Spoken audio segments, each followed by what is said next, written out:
Alhamdulillah, wa salatu wa salam ala rasulillah wa ala alihi wa sahbihi man walah. Ce cours traitera essentiellement d'un rappel de l'essentiel de ce que nous avons abordé de la pédagogie de l'essentiel. Et donc il s'agit d'un rappel. Et puisque l'essentiel exige la répétition, je serai obligé de répéter.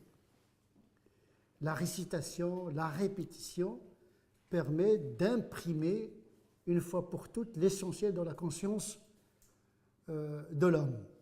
Plus la chose est importante, plus il revient souvent à l'esprit de l'homme en général et de surcroît à l'esprit de l'enseignant.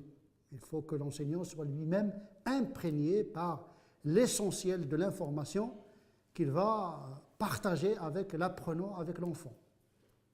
Donc il s'agira ici de rappeler les principes de la pédagogie de l'essentiel, que l'on pourrait également qualifier de la pédagogie de la simplification. L'ihtisar, simplifier.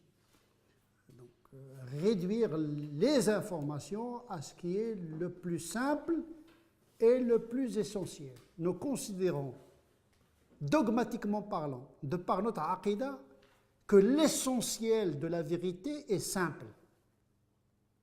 C'est une conviction dogmatique. Dieu ne cherche pas à compliquer le message, ni à compliquer la vie des êtres humains. Yuridu Allah bikumul yusr. Dieu cherche à rendre la vie facile. La vie intellectuelle, la vie sociale, la vie... Donc l'enseignement s'inscrit dans cette pédagogie divine. Ce que nous enseignons ici, ce n'est pas une invention de l'esprit humain. C'est traduire l'esprit du message divin.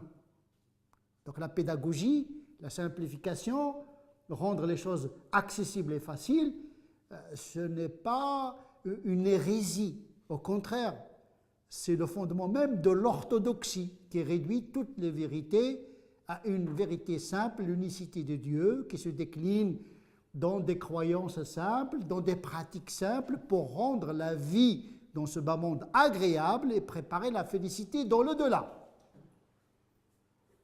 C'est ce projet que nous devons transmettre à nos enfants.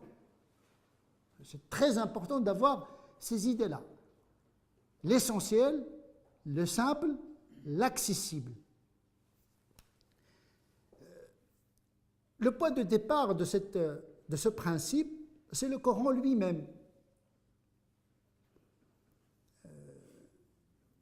On le voit dans le discours coranique qui parfois explique et entre dans les détails des explications, et parallèlement, dans d'autres passages, il simplifie, il résume les détails de l'explication dans des versets que je qualifie de principiels. C'est-à-dire, dans le Coran, il y a deux fréquences, deux logiques. Il y a une logique de réponse à une situation complexe avec des détails. C'est ce que j'appelle les versets circonstanciels. On trouve des détails, des lois, des détails d'explication, d'enseignement. Et en même temps, nous trouvons le résumé de plusieurs passages dans des versets plus simples qui résument l'essentiel. Donc, l'explication exige le détail, mais au final, il faut que cette explication finisse, chute dans un résumé, dans une simplification, puisque le détail est au service du simple. Pour comprendre le simple, il faut l'expliquer. Mais l'explication n'est pas le résumé. Et donc l'enseignant ne doit pas se perdre dans l'explication et oublier l'essentiel, c'est-à-dire ce qui est simple, l'esprit du message. Quand on parle des prophètes, leur vie, les circonstances de la révélation, les détails de la loi, c'est peut-être nécessaire. Mais si on ne résume pas l'essentiel que l'enfant doit retenir, eh bien, elle va se perdre dans les détails et oublier l'essentiel. Donc, c'est un principe coranique, expliqué et simplifié. Ce qui est détaillé dans des sourates, il est simplifié dans d'autres sourates. Qul huwa Allahu ahad, il équivaut un tiers du Coran. C'est 2 lignes et demie presque. Parce que l'essentiel de l'unicité de Dieu est résumé dans Qul huwa Allahu ahad, Allahu samad, lam yalid wa lam yulad, wa lam yakul lahu kufuwan ahad. D'ailleurs, elle est qualifiée de sourate al-Ikhlas. Ikhlas, c'est le résumé. Khallasa, akhlasa, c'est comme presser un jus, presser un fruit pour en tirer le jus.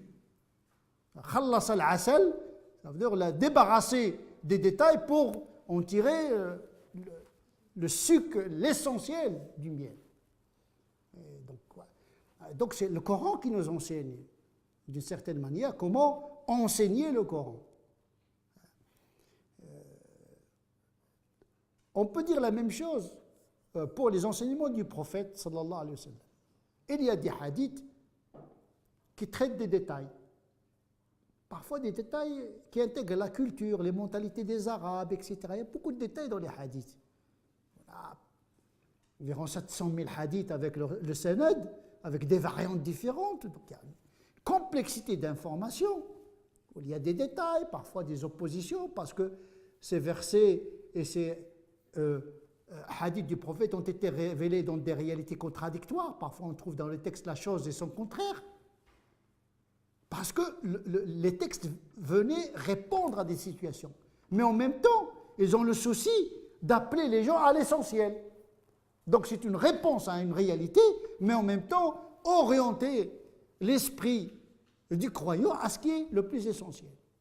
Sauf que beaucoup de gens se perdent dans les détails, dans le circonstanciel, et ils oublient l'essentiel. C'est pourquoi le Coran se qualifie de ruh. C'est un esprit, mais qui a été enveloppé par la culture du moment coranique. Et parfois les gens s'arrêtent à l'enveloppe et oublient le ruh, l'esprit. L'essentiel se trouve dans l'esprit, c'est-à-dire le cœur. L'essentiel de l'homme, ce n'est pas le corps, c'est le cœur et l'esprit. Illa man atallaha biqalbin salim, c'est le cœur. L'homme, oui, il y a les détails, les angles, etc. Ils n'ont pas la même importance que l'esprit, parce que tout ceci est au service de l'esprit. Le corps se dégrade, mais qu'est-ce qui reste? C'est l'esprit. La même chose pour le message du Coran et des hadiths du prophète.